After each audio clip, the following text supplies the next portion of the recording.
Okay, welcome to our Accelerated Discovery Forum IBM Research Distinguished Speaker Series. It's my great pleasure to introduce our speaker, Chris Ray. Chris is an assistant professor in the computer science department at Stanford and a Robert Nice Family faculty scholar. The goal of his work is to enable users and the developers to build applications that more deeply understand and exploit data. Chris received his PhD from the University of Washington in Seattle under the supervision of Dan Susan. For his PhD work in probabilistic data management, Chris received the Sigmod 2010 Jim Gray Dissertation Award. He was a faculty member in the University of Wisconsin-Madison for 4 years before moving to Stanford in 2013. He helped discover the first joint algorithm with worst-case optimal running time, which won the Best Paper Award and Quartz 2009. Work from his group has been incorporated into scientific efforts like the IceCube neutrino detector and Paleo deep dive, and into products from Oracle, Pivotal, Cloudera's Impala. He received an NSF Career Award in 2011 and Alfred Sloan Fellowship in 2013. Okay, I'll give it to Chris. Okay, thanks so much. It's a real pleasure to be here today. What I'm going to do in this talk is give you first a high-level overview of a project we've been working on, which is one of our big motivating projects, which is this deep dive project, which was actually motivated by a lot of work that went on at IBM, particularly IBM Watson and Deep QA systems. So I'll tell you about that. If you're more of a hardcore database guy, don't worry, there's database stuff. It's in the second half of the talk. But I'm going to talk a little bit about some of the work we've been doing on join processing with Oracle and a couple of other people. And it'll be mostly on the theory side. So first I'm going to tell you about Deep Dive. So Deep Dive is an example of one of these systems that we call a train system. I guess the IBM buzzword for it is a cognitive computing kind of system. In our terms, these are things that combine things like machine learning and traditional database technology to build big, large sort of data processing end-to-end systems. Watson is one of the premier examples, but this isn't the only one. There are also these examples like the knowledge graph at Google is another example of these large-scale train systems. Now, when these systems started sort of coming online, it was clear that they were going to be perhaps a new generation of kind of data management tools. One project in my group jumped on them right away, maybe 4 or 5 years ago. And we started building these sort of database plus machine learning kinds of systems. And what our goal was originally was to make these into a commodity, like most database people. Take something that was out there that everyone wanted to do, we thought, and be able to give it away as an easy-to-use kind of system. The problem was when we started, there was basically no one who could use these systems. And so we looked around and thought, well, who are we going to be able to actually interact with and try and figure out how to build these next generation of systems? Now, I'm at a university, and of course, there are tons of scientists who are hanging around all over campus, and so we thought, hey, we'll go abuse those guys. They'll be interesting to work with.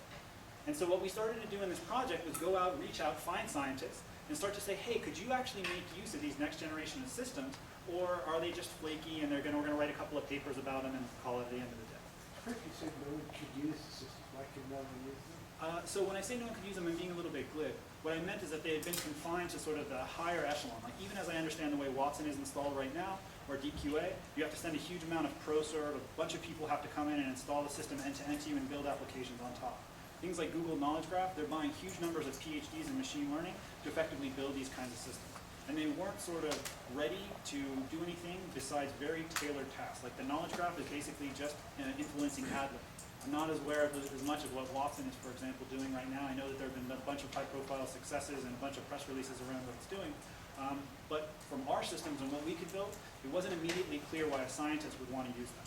So when we wanted to sit down, or a business or an enterprise, so we wanted to sit down and understand end-to-end, is it possible to give them a system that can actually help them with a task that they have? Not a sort of futuristic task, but something they're already doing. So our goal was to try and do that, try and work with scientists. So scientists have two features that are kind of interesting for doing this work.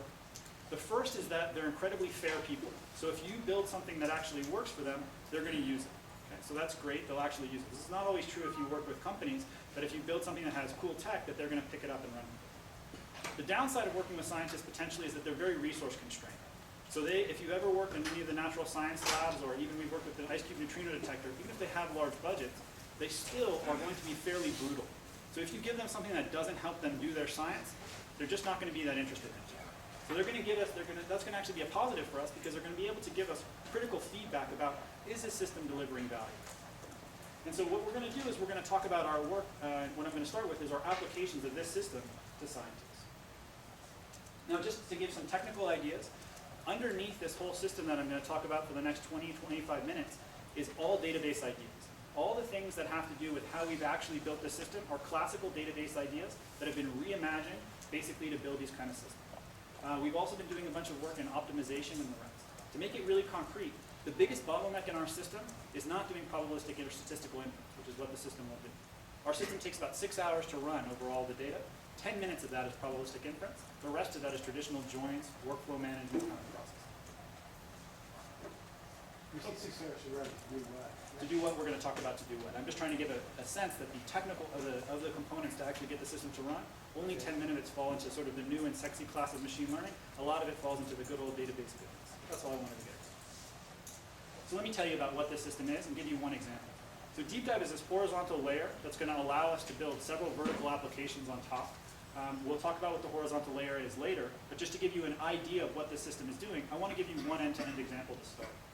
This is a joint work with a guy named Shannon Peters, who's a professor at Wisconsin. We've been working together on this for the last couple of years. And he's now moved out to Stanford for a little while. And Marone Livni, who's in computer science at Wisconsin as well. Everything I'll talk about is open sourced, and it's actually due to the efforts of basically 2 people. Sud Zhang, one of my students, and Denny Brooks, one of my students as well. And everything we've done has been put online in the last little while. So what do the scientists actually want to do? What are we using this system to do? So our goal here is to build basically the world's largest paleobiological database ever. Okay? So it's basically a database of every fossil that's ever been listed in the literature, where it's occurred on the planet. You may think, since fossils are very old, that this would have been accomplished already, that someone would have a database of like every fossil, where it's occurred, where in time. But actually they don't have such a database, and they've been trying to construct one, as we'll see, for at least the last 15 years. Why fossils? Why fossils? So we tried a bunch, so you'll see in a second. So we'll hold that question for 1 minute, because we built several databases, including looking for shale gas and the rest. But it turned out that this was a database that they had already constructed, and so we can be able to compare our results. So that's the reason I highlight this one in particular. We've built like 5 or 6 of these things, different domains. Great question. Why not fossils? Why not fossils? Yeah. For an academic who's working on campus, we don't care. I mean, these things are interesting because they're structured and because people care about them, and that was going to provide a good test case. And to be honest, it's because Shannon is geeked up about it. My collaborator is an awesome guy, Shannon Peters. He's really geeked up about fossils. I haven't picked up the slightest bit of geoscience in this project, but he says it's really cool. And you'll see that when I talk about the examples. I have no idea what actually is going on in the science. So what is actually the problem? We're going to start with a bunch of PDFs, okay, raw PDFs. You may not even have the text for these PDFs. We'll have to do things like optical character recognition, natural language processing, processing tables and figures. That's the kind of stuff we're going to do. And we're going to try and create this ridiculous cartoon on the side, over here, I guess it's not working, which is basically a set of triples, if you like, that say things like, you know, we found a dinosaur in the dinosaur park in Canada from the Upper Cretaceous period, okay? And we'll try and get the lat long coordinate, basically where a fossil occurs in time, geologically, and where on the planet it occurs. Now the scheme is actually much richer than that. It's going to have about 34, 35 different tables that have been defined by geologists, but basically we're trying to extract a simple structured database on the right-hand side. The way we're going to do it is we're going to try and convert these PDFs into text, if you like, and then we're going to do statistical inference at a very high level to try and get out structured facts. At this level of abstraction, it looks very much like any number of information extraction and integration systems built over the last 2 or 3 decades. Now what's interesting, I think, about our approach, or what we were trying to push from a CS side, is what we think kind of radical departure from how these systems have been built, which is that every part of this pipeline we're going to treat as a probabilistic inference problem. So everything from doing the optical character recognition, to the natural language processing, to the entity recognition, to segmenting the tables, to even going inside the images and trying to measure how long the little critters are, we're going to treat that all as a big probabilistic inference problem. And our hope is that that's going to dramatically lower the cost of being able to build these systems end to end. It's going to be a much harder computational problem, but as I'm going to argue through the next couple slides, it's actually going to be easier, we hope, for geoscientists to write code against the system. And people have been doing this in a couple of domains. It's not specific to geoscience. The challenge is, can we do statistical inference on billions of variables? And that's what we've been writing papers about. That's the paper that goes to the SIGMOD each year, or the VLDB, is how do you scale this up? I'm not going to talk about that too much, but I'm happy to point you to papers that we've written. The other challenge is assigning probabilities. We're going to talk about exactly why we assign probabilities and what those probabilities mean, which is one of the key issues I know all the time when people talk about probabilities. Do they just mean scores? No, we mean probabilities, and I'm going to try and get that as precisely as possible, and we'll talk about that tomorrow. Great. So Chris, the data representation is sort of like the Google knowledge graph? Or?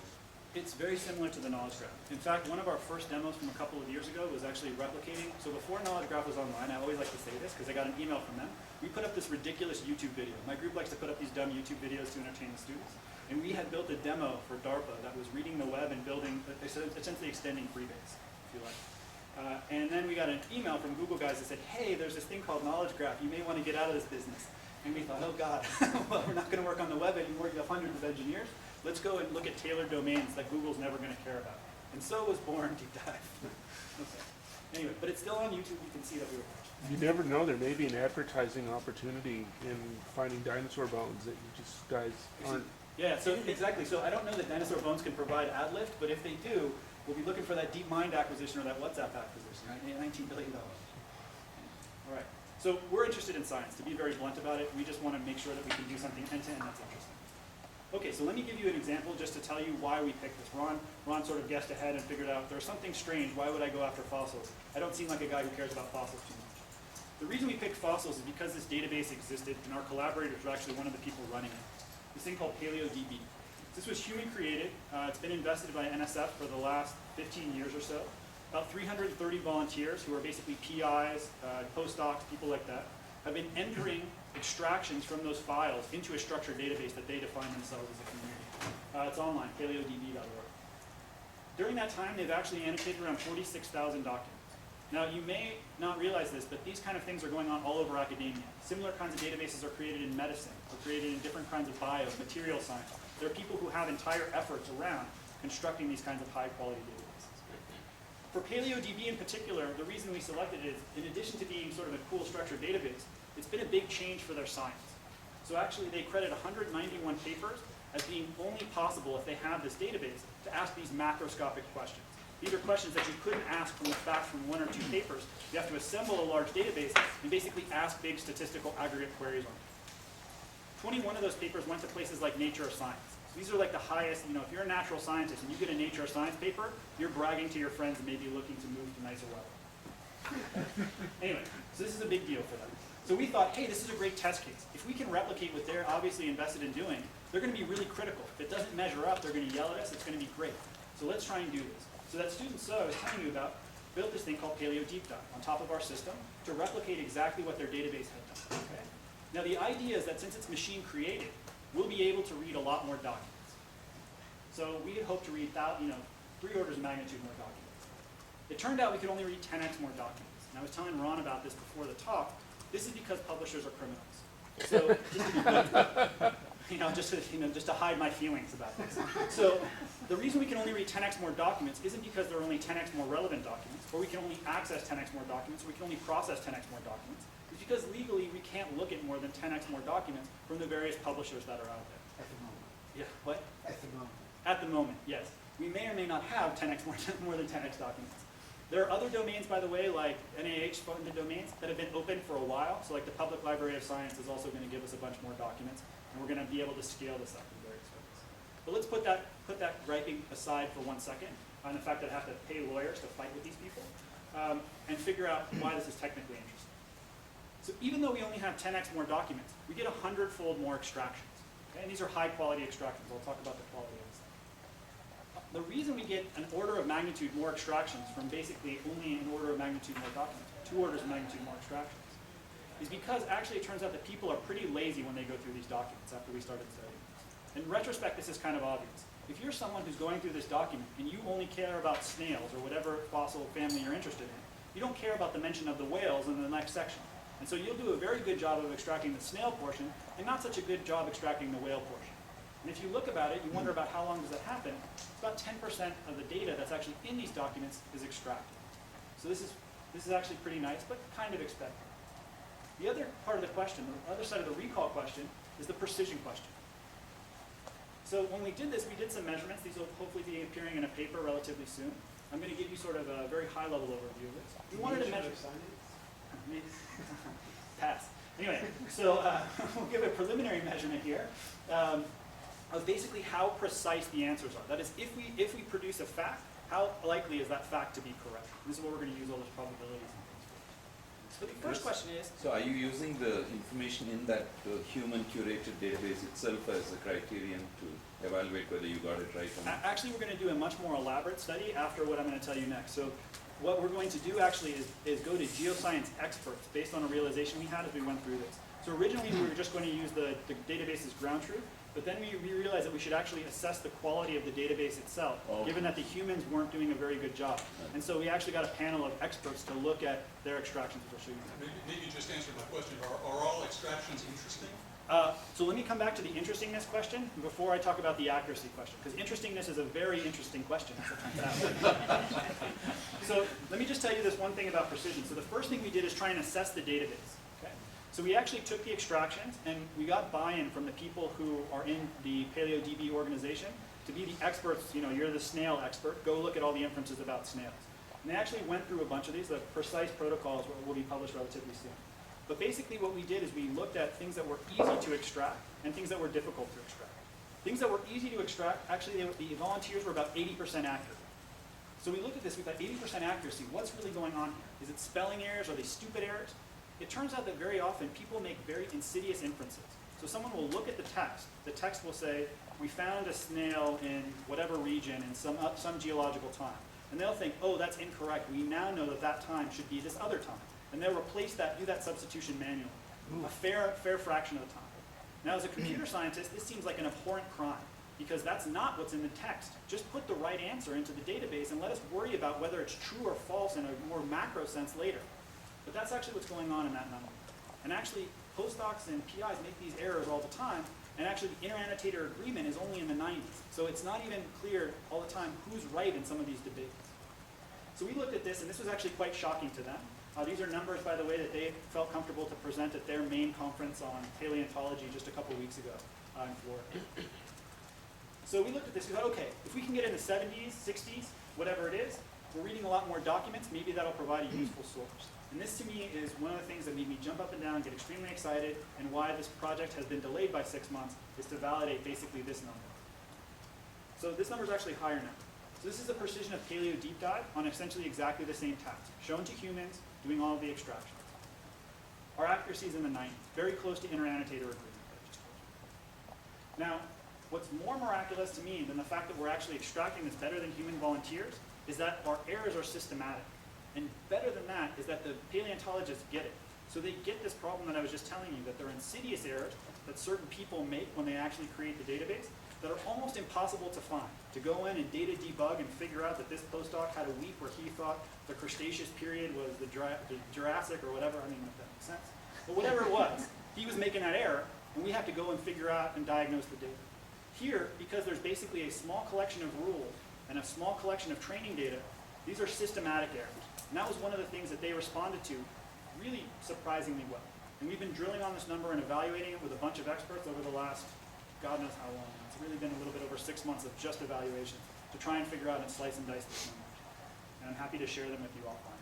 The things that systematic errors sounds bad, but the other thing, it's good because at least you know where the errors are coming from. You know where the errors are, and you have some confidence about what their distribution looks like. In contrast, the insidious errors, this is something that had not been pointed out to them really in any serious way. The errors that are inside their database, they have no idea how to characterize. So the hope is that maybe they can work with these kinds of sort of errors in a more sort of principled way. And you worry when you say that because you may face questions about is the machines are making crazy errors and the humans are doing things that are sensible, or maybe they're only extracting the things that are interesting or relevant anyway. And you kind of get this back and forth. What I've been surprised by is in the last couple of weeks, the geoscientists are actually more on board about saying this is a more systematic way to do that. That's a very recent kind of development. That's entirely due to Shannon, not due to us at all. Really going out there and evangelizing about this in talks on this. So before moving on, I want to tell you why this is difficult, what we're actually doing, but I want to come back to the interestingness question, because it's a good one and I don't really know the answer to it. So what you could contend is that maybe humans are only looking at and pulling out whether the facts that they consider the most interesting. That, unfortunately, is a pretty subjective judgment. We've tried to do a bunch of work of saying, like, of the facts in this document, give me the ones that you think are the top 20 most important. And people tend to only agree about some very, very narrow band, down to 2 or 3 of those facts.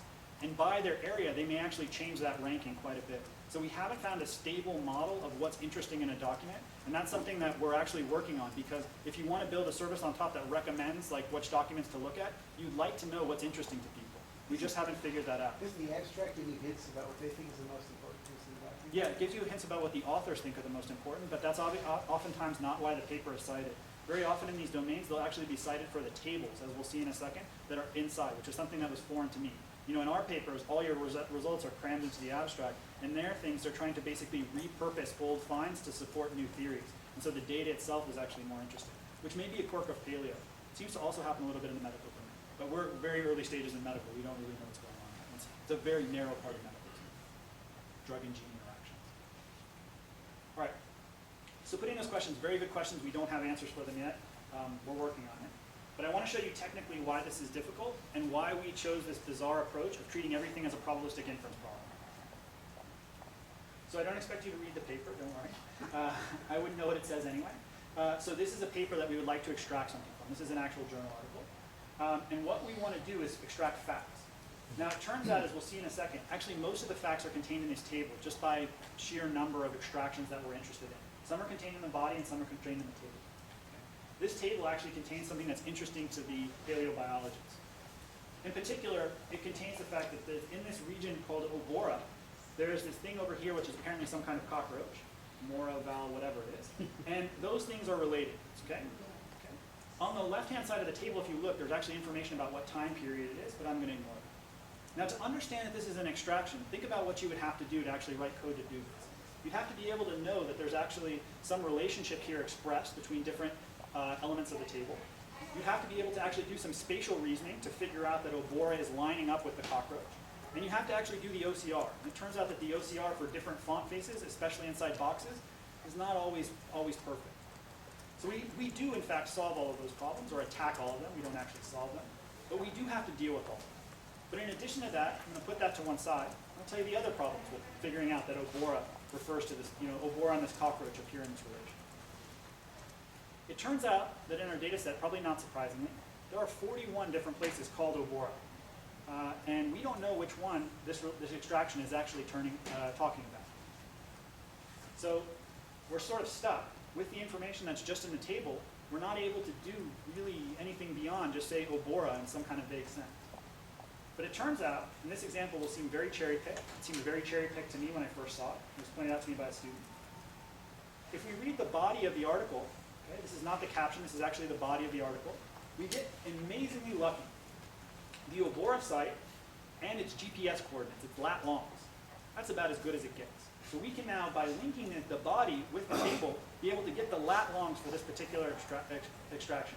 Now, to do that with high confidence is actually a pretty challenging task, as I'm sure many people in the room know. To actually do all of the co-reference resolution and entity resolution, to put all these things together, is non-trivial. And what we're going to do is we want to be able to support this. And so we're going to allow people to write all kinds of different local features, all kinds of different predictions, to stitch them all together. Hey, Chris, Yes? there used to be a project here where they were looking at PDFs and extracting information for product specs, I think, Rakesh Agarwal and With those postal people. stuff. Huh? Also for postal reading. Yeah, well, that's even older, of course. Yeah. So you might want to talk to, Oh, I don't know, Howard, who worked on it? I don't remember now. Hamid, do you remember who the people were that worked? I did actually have, I know Rakesh is doing some stuff right now. Huh? About Samani. Well, we both are not here. But I was thinking there was somebody still here who was part of that project where they had to worry about similar stuff, but I don't know exactly because the domain was different. Right. So I think one of the things is people have attacked pieces of this problem for a long period of time. We're certainly not claiming we're the first to do this. One of the things that's different about us is only differing in the nerd details, if you like, which is that we're treating everything as this big probabilistic inference problem. That is a little bit of a new twist. Other people have considered big joint inference systems as well in a different context. And there's a growing momentum around people trying various different of these systems. Rakesh, I think, right now is doing something with textbooks, which is kind of similar in spirit, of trying to pull out information. There are a whole list of people who The are. one I'm referring to is Yes, quite a please. long time ago Uh-huh. while you was here, that Uh-huh. this work was done where they were extracting product-related information from different companies, PDFs and such, Uh-huh. and trying to build a common database of information about such things. Yeah, I mean, this is this is one of the long-standing goals of a lot of database research is to bring more data into structured form, right? So this definitely draws on a lot of that work, and I should definitely follow up with a bunch of people. You know, Chris, you say you were lucky that Bora information was in the body, but the first thing I thought when you said Bora is ambiguous is, oh, it must be resolved in the body. I mean, I think a general rule, the body must, Ron, clarify the you're right, you're much smarter than I am. And I'm going to show you a thing in a second about why my students thought the same thing, and I disagreed with them foolishly, and they were right, and you were right. So then I'll show you that in 1 second. But it's a great point. So what Ron is asking is exactly my next slide, which is perfect. Perfect setup, which is, how often does this occur? Is this a general rule of thumb that it should be resolved? And of course, intuitively, it should be resolved somewhere in the body. But how often do you really need it, or do you need more than the caption? And so when my student does, the real story of this, and my student showed me this, and I said, guys, we're trying to build a system. We have very limited resources. We're not going to do this big, crazy inference across both. Just build the two pipelines, and put them together at the end and be done with it. And he, being much smarter than me, and smart like Ron, did the following. He went and infused some geoscientists. Okay? What he did is he took the documents and he broke them into 3 pieces. Whole document, table only, text only. And then he gave them to geoscientists in random orders and all kinds of different things. And the idea is to assess how many facts could they extract given their particular version of the data. So that is, how often do you need to do this resolution from the table to the to the body, or is it all in the body and the tables are just redundant? How often does that actually occur? Trying to get some hard numbers on this. And this appeared in an ACL paper, I think, last year, or this year. So, not surprisingly at all, on the x-axis here are precision, recall, and F1 of that little exercise. They extract all the facts. We normalize precision to 1 because these are experts. We couldn't contradict them anyway. Recall of 1 is if they have access to the entire document. Not surprisingly at all, if humans have the entire document, geoscientists have the entire document, they get higher recall. They extract more high-quality facts. This is not surprising. By about 50%. Also, you can see from this diagram that text only and table only, you see that there's a lot of facts that are in tables that are just seem to not be present in the text anywhere at all. So there's a lot of extractions we have to do. What was surprising and what convinced me to go down this route was this. If you take the text and you stack it on top of the table, that is, you assume that there's totally disjoint sets, and you put them on top of one another, it's still 20% short of what you get from the entire document. And this to me was kind of mind-blowing, because what it means is that you have to actually reason across both to be able to resolve those ambiguities. That means that Obora is actually only really properly referenced in the text. Or if you're looking at these higher arity relations, like, you're looking in petrology was another domain we tried. You have these 4 or 5 attribute tables. You have to figure out different pieces of that relation from the text. It's actually even more dramatic than just comparing it against the sun, because the sun double counts some things, so some information is in both. Right, it's assuming that they're totally independent sources, which they're clearly not. It only makes your case stronger, the fact that they're double counting. Right, yeah, so but we can't figure out the degree of overlap, right? So this is the safest thing we can say. Right. It's a lower bound. Yeah, so and in truth, this doesn't take into account a host of other factors about sort of how reliable the information is, because we're doing these statistical assessments, and there may be other clues, like it may be possible to extract across both, but it's easier, or individually, but it's easier statistically if you have access to both. We don't know how to quantify that, so the true number, as you point out, may actually be much higher than 20%.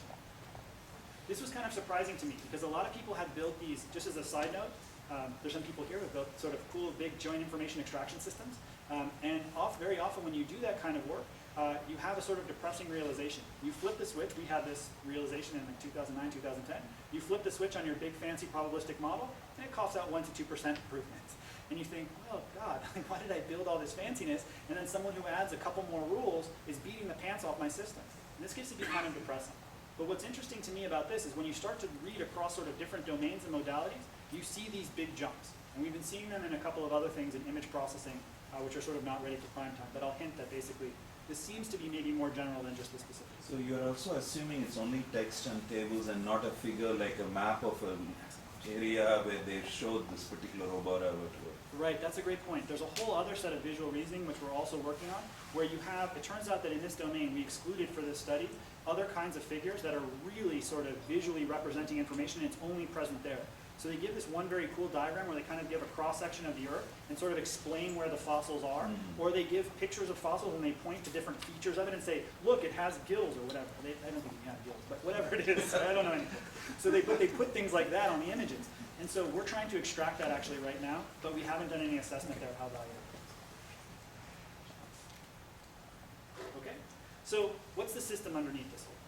The system that's underneath this is this thing called Deep Dive. It's only been publicly available. It's the successor of a various bunch of systems we've been building for a couple of years.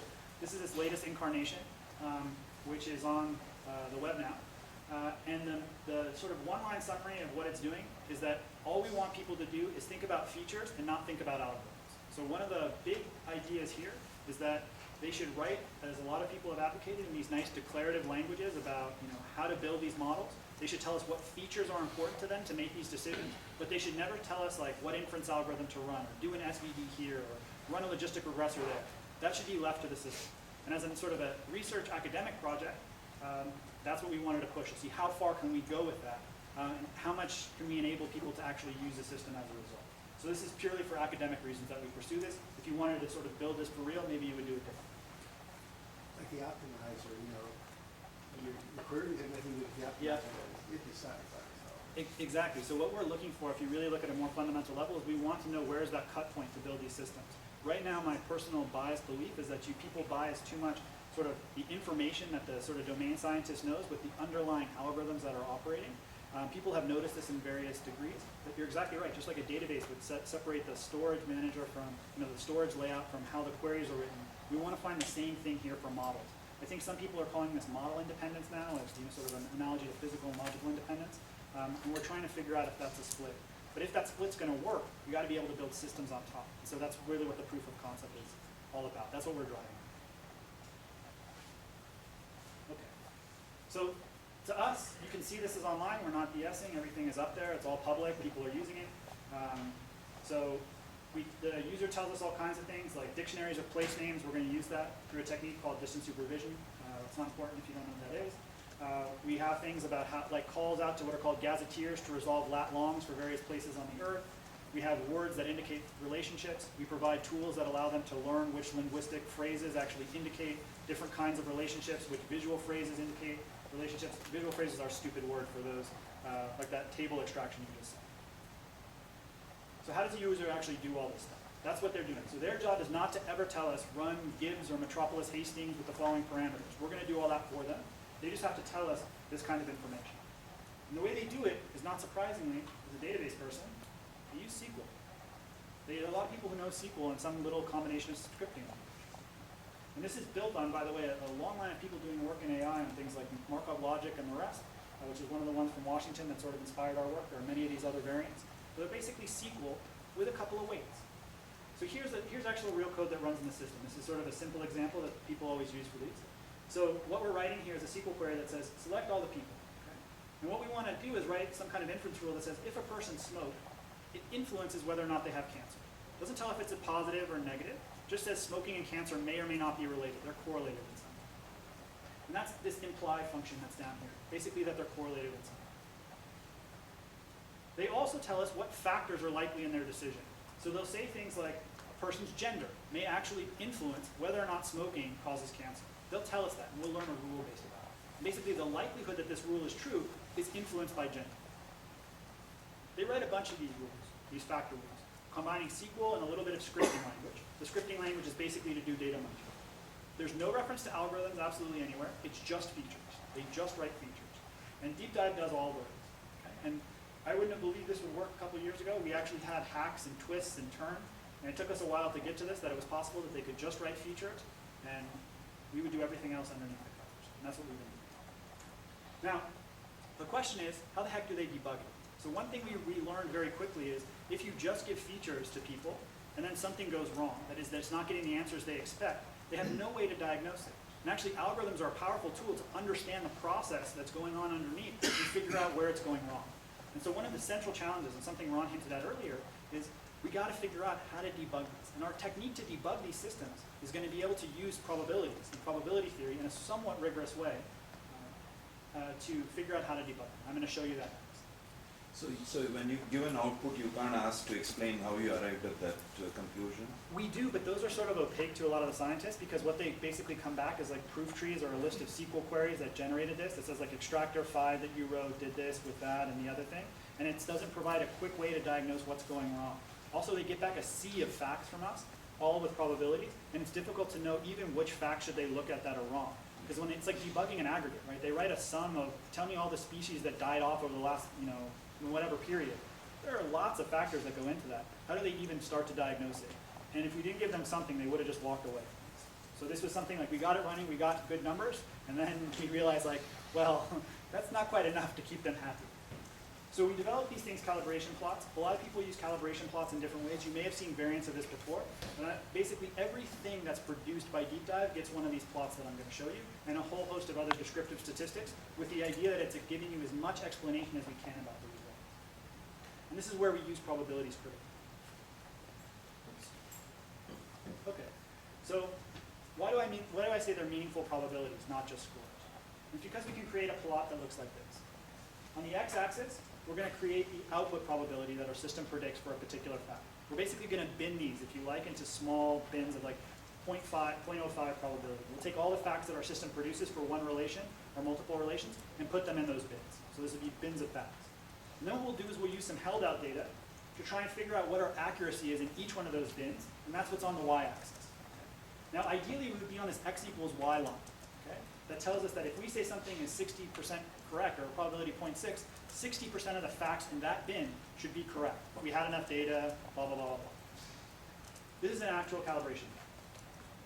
This is what our system looks like. Okay? Now, what we want, this is a pretty good plot. We're pretty close to the actual x equals y. No, this will almost always happen. There's actually some theory under here. These are maximum entropy models. They will eventually, given enough data, converge to this line. This is a rant I can go on in a separate talk about E.T. Jaynes and why people have forsaken true probabilities. But I'll spare you for now. We can do it after lunch. Okay. But you will, there's theoretical reason to suspect, given enough data, you will eventually match this line. Up to some constraints about how much data you have and how many free parameters you have. So this is what it looks like. Now, our students, when they first look at these plots, they would sometimes get plots where, for example, at 0.4, it would go up to like 0.9. So it would look like this above the line. And they would celebrate. They say, oh, look, it's even better than it's supposed to be. No, that's a terrible idea. You want it to live on the line always, so that the probabilities are always meaningful to people. And they can look and see sort of with what confidence should they expect. So for example, if someone looks at the 0.8 bin and they get back answers, if they get back 5 answers, they should expect 4 of them to be correct and 5 to be wrong. Otherwise, they know something is sort of fundamentally wrong. Either their training data is messed up, they don't have the right features, whatever it is. What? You said 4 right. Oh, 4 right and 1 wrong. Sorry. So the red X, trust the red X, don't trust it. So that's what you would expect. Okay? And so this gives them sort of a tool to look at the data, inspect it, and figure out what's going right and what's going wrong. So they can at least assess and have sort of a testable thing to look at when they look at the data. The second part of the plots are these guys. On the x-axis is, again, this output probability. And on the y-axis are the number of extractions in each one of those bins. Now this is a suspiciously good one. This is an easy extraction that I pulled out, where you have a lot in the 0.9 bin. That means we're very confident about a lot of facts. Typically you expect a big spike at 0.9, a big spike at 0. You only return the 0.9s and above to the users. That's all they ever see. But all the ones that are down here are basically candidates for improvement. So for example, this 0.5 bump that's right here, those are the ones that we tell the users to look at. We say, look at the plots, pull the ones that are in the 0.5 bin. Those are the ones the system, after doing all of its probabilistic mumbo jumbo, is sort of genuinely uncertain about. I hate to treat the machines like people and say like, oh, they're genuinely uncertain, but hopefully you get what I'm saying here. It means that the system can't decide, should it be an extraction or not, with anything more than chance, okay? Subject to norms. So this means that those are the ones that we ask them to look at and give us more features so they can engineer the next round of these systems. And that's actually a metaphor that's not great, it's not perfect, can certainly be improved, but it's enough for them to, if they care about the data, to get a hold on actually debugging and telling us either this makes sense or it doesn't make sense. So all that... 0.5 is inserted, you think any number could be inserted. I mean, 0.5 sounds like I'm so uncertain I can flip a coin to decide. Right. Be really, really uncertain. Excellent. So I'm sweeping something on the right. The other thing is you may notice there's a bias too. So for example, 0.8 is also uncertain. 80% of the facts are correct. We're not showing them to the users. Those aren't showing up in the dumps that go out for basically these get dumped periodically and people run scripts over them. So if you want to sort of up your quality or up the size of the corpus, you should spend more time at point 8 trying to resolve more of those into the point 9 category. Those are sort of engineering decisions. The reason I highlight the point 5 and why I picked that example is it shows like it's doing a pretty good job on most, and there's a region where it's sort of clear that the system is confused. And I think that's one of the difficult points for people to wrap their head around is how do I decide which features I should write? Well, you look at the bin of features where it's sort of confused and you try and write a rule or something that distinguishes those two classes, even statistically. And that seems to be a metaphor that people can wrap their head around. It's not the best one, but it's the one we're going for. Are you going to tell us how you assign probabilities, how you pick them in the games? I think I hid those, but I'll show you the high level sketch, and we can go on the whiteboard. I'll show you that. So basically, all this is meant to suggest is that it's possible to think about features and not think about algorithms using probabilities. There's at least a way to sort of close and debug these systems.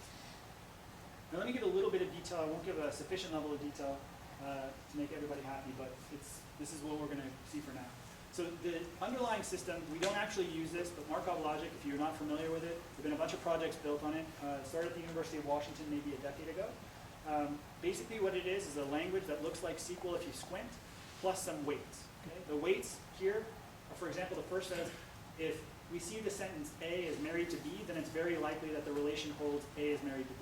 Okay?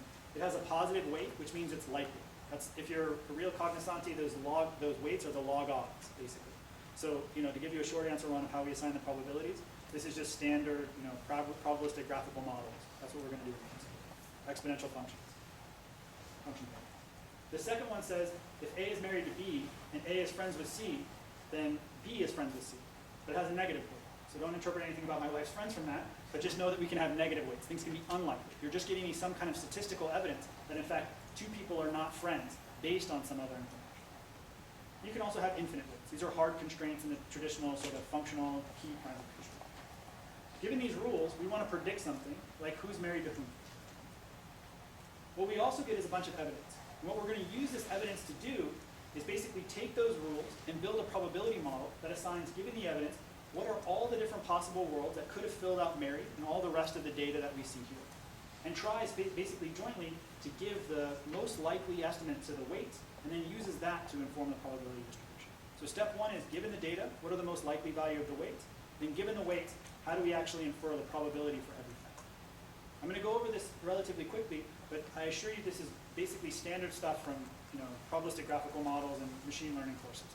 This is something that people use. Chris, since you said everything is a random variable, where are you getting your evidence from? So that's a good point. So what I'm saying is, what I've been a little bit glib there when I say absolutely everything. There's some amount of evidence that's produced by everything. That's by any tool. That's an engineering decision. So for example, for OCR, we may decide that the output of some tool that, like Abby FineReader, we can't poke into its internals. We can't get its internal state because it's a commercial piece of software. So the evidence is what it emits, basically. Whatever it emits, whatever structure it emits. And then we'll wrap random variables around each part of its emission to try and assign probabilities back to it.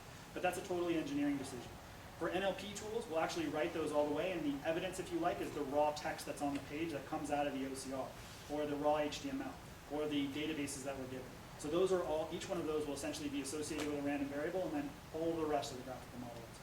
Great. Just to make sure I understand maybe some, the rules, when you said earlier features are given, Right.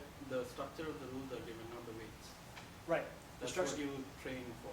Right, so to push back just slightly, it's exactly right. So the training is going to be for the weights, but you also hinted at something that I was sweeping under the rug, is that we will learn certain forms of rules, basically distantly supervise certain forms of rules. It's a little bit confusing how those all work together, so I'm sweeping it under the rug.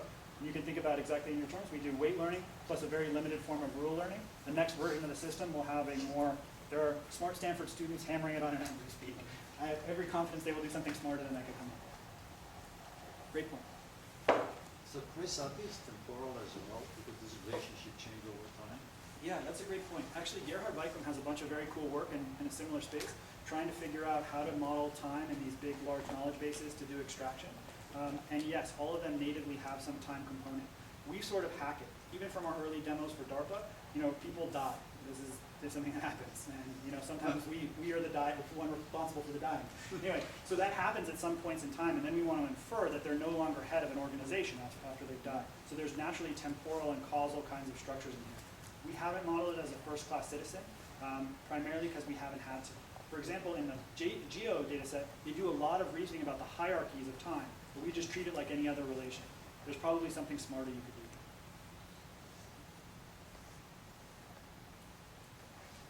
So how does inference work in these systems? Well, there are basically two steps. So you first basically take these rules and you ground them out. You can do something smarter than this. There are techniques called lifted inference that avoid this step. But for now, let's just imagine you basically create a big Markov random field.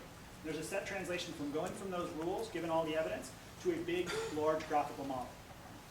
Once we have that graphical model, in this graphical model, just point out the nodes correspond to the facts being true or false, and the edges or hyperedges in this model basically correspond to correlations. So if their nodes participate in a set, that means they're correlated in some way. And that information comes from the rules. Then we do inference. Okay? Now, we used to do what's called map inference, that is find the most likely world, or MLE inference, find the most likely world that corresponds to the evidence. We stopped doing it because people couldn't debug the systems. We actually produced probabilities for each one of the facts that come out. Those are the marginal probabilities. You can inspect this and get a covariance matrix if you want. You can get more information about the higher order moments. No one seems to care, so we don't. So we just sample. Now the point that I want to make here, so we do all this stuff end to end. We've been building and writing papers about this for a while. But I want to make one point that's sort of for the database part of the audience. These are old numbers. These are outdated numbers. These are from a system called Tuffy, which is a predecessor to Deep Dive, and a system called Alchemy, which was the reference implementation for Markov logic when we first started building these systems. And we basically just took their system and implemented it on top of a classical database. That first part of materializing the graph. Okay, so building that big probabilistic graphical model. If you squint a little bit, you can see that that's basically just a big SQL evaluation problem. Take the rules, evaluate them against the database, and build back the structure, if you like, some encoding of the structure. So what you see here is that we're a couple of orders of magnitude faster than their approach, basically because we're using a real SQL engine, and they're using hand-coded tuple-nested loop join. Right? So this is not going to be very fast. This is day one of an undergrad database course. When we did the lesion studies, we saw that actually sophisticated join algorithms were where most of the time speed-ups and savings were coming from. And so this motivated us to start trying to push as much of the construction phase as possible into the database. And even to this day, we actually run on Greenplum for various historical reasons. We run on Greenplum clusters, or now in big memory machines for Greenplum. Now, even still, there's an expert. Even still, there's a bottleneck. And the bottleneck, if you're an expert, is in two classes of rules, by and large. Things called distant supervision, which we do a lot of, and co-reference resolution. If these rules don't make sense to you, don't worry, they don't have to. The thing that you need to know is that these are cyclic queries. So traditional database optimizers don't really care that much about cyclic queries. They care most about key foreign key joins. Cyclic queries have not been as popular. With the advent of things like graph data, cyclic queries are starting to become a little bit hotter right now. And we see them all the time in these inference relationships. You want to track down a cycle of inferences inside your graph. So actually the bottleneck for us in running on Greenplum or a variety of other databases comes down just to cyclic queries. So we're going to come back in the last bit of the talk and talk just about that. So to be clear, there are two technical areas. I've given you a very high-level overview of what we're doing. One area that we work on intensely is about join processing. Okay? So if we have time, I'll tell you about the theory of that we've been working on for a while. I'll tell you at least the 2-minute summary in a second. We're actually working with companies to figure out how to deploy the new generation of these join tools. There's also a whole host of work. That's one of my favorite logos from our group. It's dim-witted, get it? Dim like a dim for memory. These are about It's a beautiful logo. I just want someone to have to compare and say the dim-witted approach is faster than us. That's all I want. Anyway, so what this is about is trying to figure out how to run main memory analytics for big memory systems very, very efficiently. We have a whole bunch of theory papers, and this is actually shipping from products from Oracle, Pivotal, and Cloudera's and Paula now, are using ideas based on this. And we have other stuff. I won't get time to talk about that, but I'm happy to talk about it. Actually, how much time do I have? 5 Let's minutes? do at least 10 minutes. Okay. With what probability? All right, so database people can wake up now. Sorry it took us longer. Let's talk about joins, okay? So let me state this in a somewhat controversial way. So here's one idea from System R, invented here, great stuff. Love it, teach it. So let's say we want to do the following join, which is looking for triangles. We want to join RAB, SAC, and TBC. This is looking basically for triples in a graph, if you can think about the relations as graphs because they're binary. ABC, such as AB is an R, AC is an S, and BC is an T. Simple triangle. Now, one of the things that System R leveraged was that you could take a multi-way join and break it up into a bunch of binary joins, right? A bunch of pairwise joins. And this has been great. This is the way a lot of commercial optimizers have been built for the last 4 decades. And still, most of the major commercial operators, in fact, all of them, as far as I'm aware, use this kind of sort of breaking things down into binary joins. So here's the nugget, the controversial nugget. For the last 4 decades, these things have been asymptotically suboptimal. Okay? And this is actually known. We'll find out this was actually known since the 40s, if we were to go through the next part of this talk. And I'm going to tell you how you can be asymptotically better on these kind of cyclic particles. So you kind of make it binary joins because the join is a binary operation. But since it's associated and commutative, you can combine them anyway you want. Do it in any ordering. Right, so this depends on how you do the join. If you do it just as a coproduct, then it's natural to take all of the different relations and stick them together.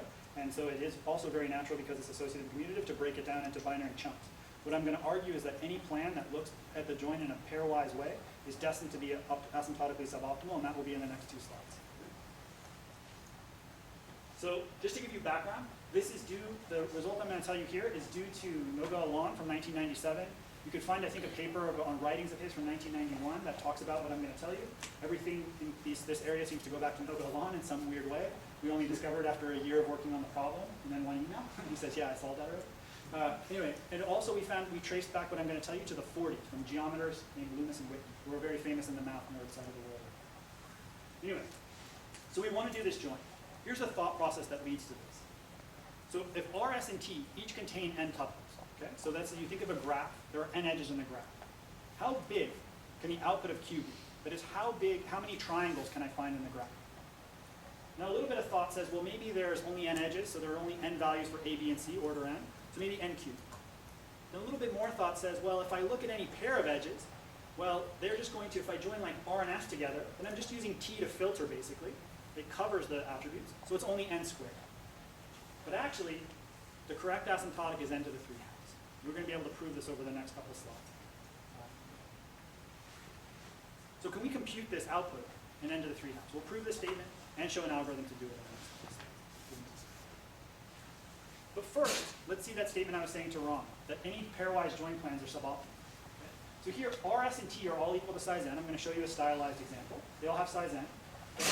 And if you think about it, what I'm doing here is the relation R has n, all the elements 1 to n, and then in the second component B is the singleton 1. In S has a singleton 1, all the components n. That means if I join R and S together, I'm getting something which has size n squared, and I'm toast. So if I join for this plan of doing triangles together, R and S first, I get something that's n squared. And a little bit more thought suggests that I can do this for any pair by just sort of rotating 3 times. And I can create an instance that no matter how I do the pairwise join, I'm always getting an intermediate relation that's of size n squared, which is at least a square root n better than I should be doing. Okay? If I can do this n3 halves trick I just told you. And in fact, you can classify all cyclic queries actually have this property. And this is the subject of a paper we wrote or one positive. So now we're panicked, because we think a simple modification of this, which I won't go into, shows that basically any pairwise join project plan is not able to get this within, get any better than omega n squared. Even if you do a semi-join, or that doesn't? Even if you do a semi-join. Semi-joins aren't going to help. What will help you is if you can do something that looks like counting, some kind of aggregation. As we'll see, doing things based on effectively the skew in the data set will allow us to get around this. And we wrote a survey that's in Sigmod record that explains what's going on. Okay. So let me show you the idea of heavy and light nodes with my last little time. And I think this is due to Noga Alon, just because everything in some strange way is. I couldn't find which paper it is, so I said Noga Alon 1997. Because it's like, it's a bound in some direction when you figure this out. It's cute, let's see. He was a postdoc here for a year. Oh, was he really? I didn't know that. Yeah. Done a lot of awesome stuff. And spent lots of time reading his papers and trying to figure out what he's done. It's great stuff. So we want to compute these triangles in n to the 3 halves. Let's walk through how we do it. Okay? It's really simple. So what we're going to do is we're going to base this on skew. We're going to look at the different nodes. We're going to get the nodes that have more than square root of n neighbors. And we're going to call those guys heavy nodes, okay, that have degree more than square root of n. And we're going to basically consider 2 cases. Triangles that contain a heavy node and triangles that only contain light nodes. Okay, so case 1, there's at least one heavy node. So what do? We take every heavy node B, we look at the edge, E that's every edge that's in the edge set, and we check with my beautiful animations whether the triangle is complete. And then I'm going to ignore log factors, assume we can look into the index in basically O1 time. So basically we do 2 order 1 probes here for every edge. So how long does this case take? Well, in total, it takes 2 times n, the number of edges, times the number of heavy guides. But since we defined heavy as being degree of square root of n, at least square root of n, there can only be square root n of these guides. If you think about it, you can think about it like an Euler characteristic, where you can think every edge has 2 endpoints, and every time I use one of those endpoints, right, for one of the degrees. So there can only be square root n of these guys, or 2 times square root n of these guys. So this takes only order n 3 times. How do I deal with the light guys? Well, what I'll do is I'll just enumerate over all their outgoing vertices, and I'll check the other edge. There it goes. So I'll do 1 probe. So each light node is going to explore dv squared, guys. That's the degree of each side. How long does that take? Well, it takes this sum. Those are the light guys down there, dv times dv. Admittedly, an awkward way to write dv squared, but I'm going to do something tricky with it in a second. I'm going to say one of those dv's is less than the square root of n, because it's light. So it can have the degrees we've said are bounded by square root of n. And the second is just the sum over degrees. But that's bounded by the number of edges in the graph, by the same argument I just told you about the endpoints. And indeed, we get that in this case, we're also an n to the 3 halves. So we've simultaneously established that the size is less than n to the 3 halves. Of that order, we can get tighter constants if we wanted. And we've given an algorithm for it. So that's cool. In fact, this algorithm is used. If you look into graph processing systems, a variant of this algorithm, we explain this in the survey that we posted on Sigma Record, the invited survey, is actually widely used. That's when people compete about triangle listing. They use a variant of this algorithm. Union is linear also, so I'm just kidding. So given the time left, I only have 1 minute or something. So I'm going to cut to the chase of how we generalize. Let's see, what should I call? Okay, so I will jump to. So basically, I'll just jump to the result. So the result says basically we can extend this idea using a notion called fractional hypergraph covers, which is due primarily to a bunch of people at Saris-Groy and Marx in some Fox papers. We generalized that and found an algorithm for it that turned out to be an open problem for the last 5 or 6 years. We also showed that it's equivalent to something from old school geometry called the Bullebosh-Thomason inequality, proved in the 90s, and generalizes that Loomis-Whitney thing I'm telling you about. And what we were able to do is give the first algorithm that has worst case optimal runtime for all joins. This is something that we've been pretty excited about. We've actually implemented this, and it generalizes beyond that triangle algorithm I'm telling you to arbitrary join queries, and has actually been implemented by a couple of companies. This is the paper that won this. This is now, we had very complicated proofs in the first version because we're not that smart, but then we got smart later by working on it for another year, and we have very simple proofs now in this thing. And actually there's this brain-dead algorithm that gives you almost the best results that's in here, and we tried to write it. I mean, I give my students this to read, and it's a 5 or 6 page thing about how you can actually go through these joins. I wanted to show you one picture of Ron, because Ron was on my slides, and then I finished. Okay. The message from this last bit is that you can go beyond worst case analysis. Worst case analysis can be pathological for a host of reasons. You may not know this, but you're in the, well, you do know you're in the aura of greatness. But people have tried to go beyond worst case analysis for a while. And Ron was the first person to do it. So Ron had this great paper a while ago, while you were here, right? That was the, what was it called? The optimal algorithm for middleware. I now just know it as Fagin's algorithm. But the optimal algorithm for middleware went beyond worst case analysis. And very recently, we've been able to go beyond worst case analysis for join queries as well, for certain classes of join queries. Not all join queries, but some of them. And that was what our PODS paper this year is about. Those algorithms have started to be implemented by various companies and within our group. And they actually seem to be practically faster than commercial optimizers. And it's because we have an asymptotic advantage over what we're doing on large graph patterns. You can debate whether or not people ask large graph queries. I don't know the answer. I know that I do because of our system. So that's an application of size 1. I mean, I don't know if there are more. But it seems like it's pretty interesting, and we're talking. So with that, I think I will conclude, unless there are any questions. So let me just go to conclude. Sorry for the briefing, but we had much more interesting questions.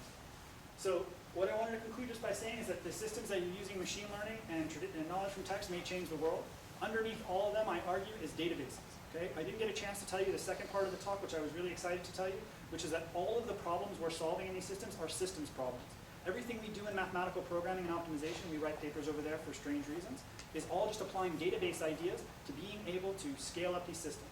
And I think systems people have a tremendous role to play here because it turns out The community has already solved a number of these hard problems.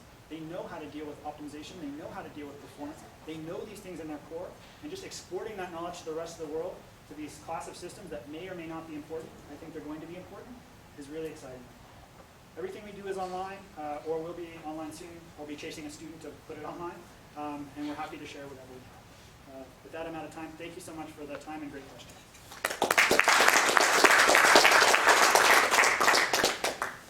Okay, we are in a free discussion session. Any questions you have? And now I will put other folks on the phone in an interactive talk session. If you have any questions, you can speak.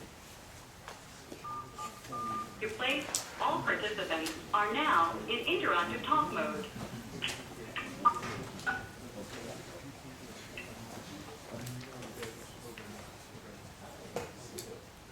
Okay, you're welcome to stay in the chamber in the Grace. We have some food over there. Thank you for attending this Grace.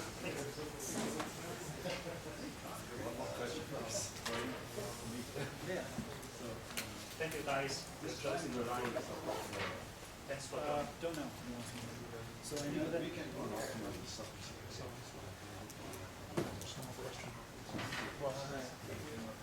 Do you know some? Looking for